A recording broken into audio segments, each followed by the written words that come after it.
Nandito na sa bansa ang American boy band na Jonas Brothers para sa kanilang concert sa Manila at Cebu. Pero bukod sa pagpe-perform para sa Pinoy fans, ano pa kaya ang balak gawin dito sa bansa ng sikat na pop rock trio?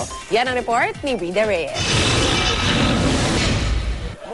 All smash na umarap sa kanilang fans ang magkakapatid na Nick, Joe at Kevin ng sikat na American pop rock group na Jonas Brothers sa kanilang pagdating sa bansa kagabi.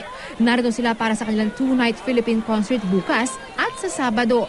Kasamang sumalubong ang film and Broadway actress na si Ana Marie Perez de Tagle na magpo-front act sa concert.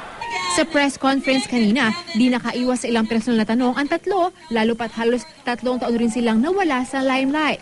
May asawa na ngayon si Kevin habang kare-release lang ng kanyang solo album ni Joe. Pero kahit para masasabing may kanya-kanya na silang buhay, musika pa rin daw ang nagbubuklod sa kanilang magkakapatid.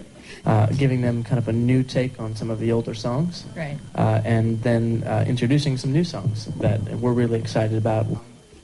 Sa kanilang pagbisita sa bansa, may mga bagay raw silang di palalagpasin. The food, we have heard that it's incredible, which now we've tasted. Yeah, it's amazing. Phenomenal.